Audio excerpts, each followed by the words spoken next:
Hi everyone and welcome to another Firms Consulting Case Interviews and Management Consulting podcast. And today I'm going to answer a question from a client who is in industry. And a lot of our clients are in industry, government and so on. And I particularly like trying to help them because obviously the way consulting skills need to be applied within industry is different than if you were just a consultant working for Deloitte or McKinsey or BCG. I'm going to read off the communication that's been sent to us and I'm going to follow up by answering the questions that have been put forward. So I'd like to ask you or maybe Michael with regards to a real case I'm having with my work. I work for a company based in Switzerland that produces and sells medical devices in most of the European markets. We sell via local distributors. Now my company would like to explore the opportunity to take over the control of some markets and go direct instead of working with distributors. They've asked me to work on a plan to consider the convenience or not to go direct in Italy within the next 1 or 2 years. And they would like to receive from me a report that includes my final advice and 2 or 3 possible scenarios. My question to you is, should I approach this as a market entry strategy case? Do you have an indication about what program on the strategy training website I should focus on in order to get the most useful insights? In general, do you have any advice for me to help me to perform at best in this case? I'm going to show you the responses that were sent and then I'm going to follow up by answering the questions sent in the final email chain. So Flavio, thank you for your question. This is not a market entry case since you're not entering new markets, which is true. This is a channel analysis case and a case of the benefits of moving to B2C from B2B. We have an article coming out on this and most of our thinking on going from B2B to B2C is in our digital strategy work, like the digital and IT strategy study. That is where you should focus your attention. You should also listen to Deep Insights, 21-day program, and learn how to structure the correct promise statement in a program we called a typical McKinsey BCG et al. Study, which is available to insiders. It's like 270 episodes. So I've listed some things insiders can use. Now, if you're not an insider, if you go to firmsconsulting.com, that's firmsconsulting.com, and you register for free, or you give in your email details, for a limited time only, we will email you access for a preview of our most advanced programs available to insiders. So you can get a sense of how we teach in a more in-depth way. So this is the response from the client to that last email, and this is where I'm going to step in after this. I was listening to the material you suggested in particular about the move from B2B to B2C, that's business to business, from business to business to business to consumer, and I have 2 questions. I'm still struggling to understand which model fits my company. We sell to distributors and then they sell to surgeons. Surgeons then have to sell our procedure to the patients. If we cut off the distributors, do we really move to B2C? Surgeons are not the final customers, patients are. My company has higher fixed costs, and for what I have learned from the material and strategy training, we should have high volumes. Because of that, we should have low margins. But my company wants to sell products at a premium price since our surgical procedure is considered premium. Is this a nonsense approach? Thank you in advance. If you could help me understand this, it would be great, and I'll send you a bouquet of flowers and some chocolate-covered strawberries. Okay, let's think about this, right? As a sort of an overall perspective, I see one mistake in his reasoning. A lot of clients write to me and say, Michael, I'm working on a merger case. Can you show me the approach for a merger? Michael, I'm working on market entry. Can you show me the approach for market entry? Now, here's the thing I always tell people. Every client situation is so unique that what may look like a market entry case may not be a market entry case. Or what may be a market entry case may require a very different framework to solve. So I always tell people, you got to learn how to build structures from first principles. You have to learn how to build structures from first principles. So when someone says, well, I'm not really interested in this banking case, I say, yeah, of course you're not interested in it, but any study we put together has to be set in a sector.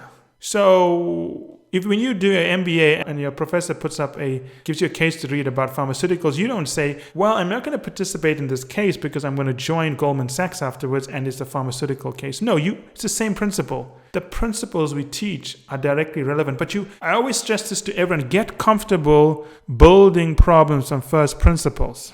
We teach that in 2 places. One in TCO, the consulting offer, when we teach Felix how to brainstorm. Brainstorming results in a decision tree. A decision tree is a synonym for framework. So if you learn how to brainstorm correctly, you're building structures, you're building frameworks. 2, if you go to a McKinsey BCG typical study where we walk you through an engagement team leading a merger of a set of IT companies, It doesn't matter if you don't care about mergers. It doesn't matter if you don't care about IT. It doesn't matter if you don't care about Canada, because that study said in Canada, it's the problem-solving technique you need to learn. That's what you have to be good at. If you go around just chasing frameworks, I can assure you, you're not going to be successful. You're going to be lucky many times, but also you're never going to figure out those deep insights about what makes this client situation unique. So let's go back to this client's problem, right? So they're already in Italy. So there's not a market entry strategy. They're in Italy. I agree with that one. They're basically considering compressing their channel. So they manufacture the product in Switzerland. They sell it to a distributor in Italy.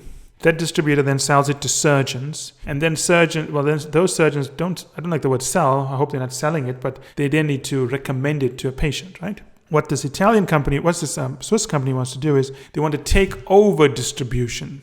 They want to strip out the wholesaler, basically. Distributor, wholesaler, call it what you want. So they're trying to move down the value chain.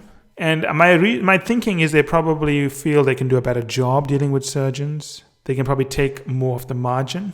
So are they really B2C or B2B? Well, yeah, I would agree with him on this interpretation. It's not yet B2C. They want to move further down the value chain, but it's still selling to a business. They're still selling to a business. They're probably going to be selling to a hospital or a hospital network or clinics and so on. So it's B2B, but B2B getting close to the consumer. The company has higher fixed costs. Okay, but this part I didn't get. Higher fixed costs relative to what? When you say higher, it's always relative to something. So is it higher to your variable costs? Is it higher relative to the industry? Because you can have a higher fixed cost than your variable costs, but you could still be a luxury product because, for example, let's look at a company that's making luxury jewelry. In a point in time, when it invests in all of its equipment, its fixed costs go up. So the fixed costs at that point in time are relatively higher than its variable costs, right? I think that makes sense. Now, you would think here that because the variable costs are much lower, it shouldn't be a luxury product because luxury products require a lot of hand care, which means the variable cost should be higher. But in this case, it's still a luxury product because for that point in time, the cost structure is perfectly appropriate. So while this company has higher fixed costs, that doesn't mean that let's assume this company does have higher fixed costs than variable costs, right? Now, it doesn't mean that you can never sell at a premium. That's not true. This is all other things being equal, ceteris paribus. The iPhone's a magnificent example of a company with high fixed costs, lower variable costs, and sells at a premium. As much as those German companies would like to tell you about those BMWs and so on, about the luxury standards, most of them are high fixed cost businesses. Made in emerging markets like Hungary, Poland, Czech Republic, South Africa, I think, Mexico, Brazil. Even if there's a lot of detailed labor work being done, which there's not a lot of, the labor costs are very low, so the variable costs are much low, and they sell at a premium. So here's the thing. All other things being equal, if your fixed costs are higher than your variable costs, you have to produce a lot of volume to pay off those fixed costs, so you can spread the fixed costs over a lot of volume. But if your fixed costs are relatively higher, you can also produce low volume, providing you understand the numbers. And you can also sell at a massive premium depending on the product you're making. It's about the product you're making. You can definitely sell it at a premium if it's a premium product. Because here's the key thing that you need to understand. This thing about the trade-off between variable costs and fixed costs, where we say all other things being equal, a product with a higher variable cost is going to have more detailed labor work, which tends to cost more and generate a better product. That's an old way of thinking. In the modern era, with massive advances in artificial intelligence, machine scaling, and so on, you can program and you can build industrial processes and manufacturing processes that produce high-value, customized products without incurring a higher variable cost. So, yes, and a lot of the thinking and techniques in management consulting economics comes from an era when things were a little bit different. So I'm going to go through each one here. Let's go to the first one. I agree with him. It's still B2B. You are selling to surgeons. But here's the thing. Can you sell to surgeons? Can you build a distribution network in Italy? Why would you want to build a distribution network would be a better question for me. Is this a skill you have? Because you need to develop that competency. You need to invest in it continuously to be an outstanding distributor. Is this what the company wants to be, to become a distribution center of excellence? Because if you're not a distribution center of excellence, then why are you doing it? How can you ever be better than your current distributor? Unless there's some other reasons why you're going into distribution directly. Maybe it's to better communicate with surgeons. Maybe you feel the distributor has too many clients and maybe they're undercutting your products to sell another product. Maybe we had problems with quality control. You got to trade this off. You got to say, okay, if you want to be a distributor, right? If you want to be a distributor, why are you doing it? What are all the things that can go wrong and what are all the benefits? And then the big question is, can you be the best in the world? Because if you can't be the best in the world at this, then you shouldn't do it. You should get someone else to do it, unless being best in the world is not that important to you. And there's some other benefit to being a distributor. Right? So you got to think about that. Maybe you need a new distributor. Maybe you need to educate your distributor. But you really need to be a distributor? My feeling is no. You don't know anything about distribution. I mean, why build this competency? Because imagine a CFO meeting or a board meeting. If you have spent so much money building up distribution and it's very important to you, then distribution becomes a board level topic. You have not just talk about how distribution helps sell your products. You have to talk about how to be the best at distribution, how to develop new ways to distribute, how to invest in best practices. It becomes a business. And then if you neglect that business, if the board doesn't take it seriously, you just become a distributor that's distributing in name only and not very good at it in the first place, which becomes a problem later because the distribution doesn't work. So my question here is that, okay, if distribution is not working, why is a direct entry the best way? Because if distribution is not working, then you're saying that it's not the distributor that's the problem, it's distribution that's the problem and you can do it better. And I'm not convinced you can do it better. Then the other thing I would do is I would step above this and say, you're making money in this country through selling your products, right? Have you considered other ways of doing it, like, for example, licensing your technology and so on? I'm just putting it on the table. Your goal is to extract the profits from Italy. It's not to enter the Italian market because you're already in the Italian market. But you're in the Italian market technically in a non-market entry way because you have a distributor there. You haven't entered the market. So in a manner of speaking, you're in the market. But if you directly own your distributors, you enter the market formally. And I'm not convinced you want to do that, because if you wanted to do that, you would have done it already. So right now, the way you are operating in the Italian market is you haven't formally entered the market. You've created some kind of agreement with the distributor whereby they buy your products and they resell it. You've not entered the market. You've found a way to extract profits from the Italian market without entering the market. Market entry is not to be taken lightly. It is very, very hard. So nobody wants to do it. So if you're telling me you want to enter the Italian market by taking direct control of distribution and setting up your own distribution force, wow. That's a big deal. That means that you are not just unhappy with the distributor. You're not just looking to replace them.